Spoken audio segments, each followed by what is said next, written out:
ஒரு ஸ்கூல் அவங்க பில்டிங்க்கு முன்னாடி பெரிய பேனரை வச்சு congratulations my boy we are proud of யூன்னு எழுதுவாங்க. பட் இங்கே நடக்கிற உண்மையான ஃபேக்ட் என்னன்னா 90% ஆஃப் ஸ்கூல் காலேஜஸில் ஸ்போர்ட்ஸை என்கரேஜ் பண்ணலனா கூட பரவாயில்லைங்க.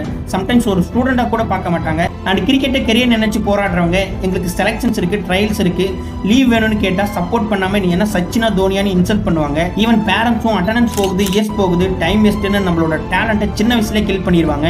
பட் இருந்தாலும் யாரோட சப்போர்ட் இல்லாமல் அவங்களோட ஓன் டேலண்ட்டை நம்பி ஜெயிச்ச தோனி, ரோஹித் சர்மா மாரி எவ்வளோ பேர் இருக்காங்க. ஆனால் அதே ஸ்கூலில் படித்த ஒரு ஸ்டூடெண்ட் ஃபியூச்சரில் ஒரு பெரிய பிளேயராக ஆனான்னா ஏதோ சின்ன வயசுல இருந்து இவங்களே சப்போர்ட் பண்ண மாதிரி ஸ்கூலுக்கு முன்னாடி அந்த பிளேயரோட பேனர் வைக்கிறது அண்ட் அந்த பிளேயரை ஃபேர்வெலுக்கு சீஃப் கெஸ்ட்டை கூப்பிடுறது. லைக் அந்த பிளேயர் ஸ்கூலில் கிரிக்கெட்டுக்காக போராடும் போது சப்போர்ட் பண்ணாமல் ஜெயிச்ச பிற்பாடு கிரெடிட் வாங்குற ரைட்ஸ் அந்த ஸ்கூல் காலேஜுக்கு கிடையாது. அண்ட் இந்த வருஷம் யாராச்சும் +2ல ஃபெயில் ஆயிருந்தீங்கன்னா அதை நினைச்சு ஒரி பண்ணாதீங்க. பிகாஸ் வேர்ல்டில் பெரிய அளவுக்கு ஜெயிச்ச சக்ஸஸ்ஃபுல் பீப்புள் எல்லாருமே அவங்களோட ஸ்கூல் காலேஜ் மார்க்கை வச்சு ஜெயிக்கல. லைக் அவங்களோட இண்டிவிஜுவல் டேலண்ட் தனித்திறமையை வச்சு தான் ஜெயிச்சிருக்காங்க.